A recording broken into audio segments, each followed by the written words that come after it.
నా వర్షన్కి వచ్చేసరికి అయితే నేను చెప్పేది ఏంటంటే చాలా అయిపోయినాయండి, విపరీతంగా కుక్కలు అయిపోయినాయి. ఎక్కడ చూసుకున్నా కూడా మనం ఒక చోటకి వెళ్తే మనుషుల కంటే ఎక్కువ కుక్కలు ఎక్కువ కనిపిస్తున్నాయి. చాలా ప్రాబ్లమ్స్ ఫేస్ చేస్తున్నాం మనం బయట. ఒక మనిషిని రీసెంట్గా చూసింది మా ఇంటి దగ్గరే, ఒక కుక్క ముగ్గురిని కరవడం జరిగింది.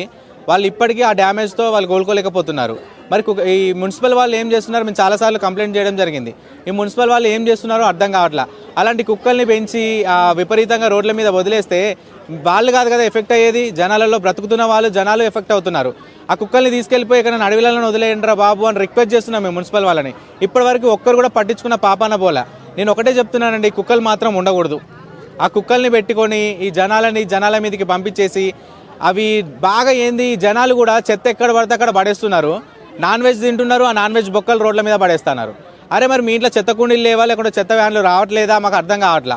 మీరైతే పోయి చెప్పేసి మీరు తిన్న తిండిని బయట వేయలేరు కదా, మీరు తినే తిండిని ఆ కుక్కలకు అలవాటు చేస్తున్నారు. ఏదో పెద్ద సమాజ సేవ చేస్తున్నాం మేము, సమాజంలో పెద్ద ఇంతకంటే పెద్ద ఏమంటారు అన్నదానం లాంటిది కుక్కలకి బొక్కలు దానం చేస్తున్నాం అని చెప్పేసి అనుకుంటున్నారేమో, కానీ దానివల్ల చాలా పాయిజన్ అవుతుంది. అవి తిని కుక్కలు ఆ బొక్కల కోసం మీ ఇంట్లో ముంగడికి వస్తే మంచిగా ఉన్న వాళ్ళ ఇంట్లో ముంగడి కూడా వచ్చి ఆ కుక్కలు ఆ బొక్కలు కావాలని ఎగబడుతున్నాయి. కరిచి వెళ్ళిపోయిన తర్వాత పాయిజన్ అయ్యేది, ఎఫెక్ట్ అయ్యేది జనాలకి. కాబట్టి మీ ఇంట్లో చెత్త కుండీలు ఉంటాయి, ఆ చెత్త కుండీలలో ఆ బొక్కలు పడేసుకోండి. మీరు తిన్న తిండిని దాచిపెట్టుకొని తినండి, కానీ బజార్లో వేయకండి.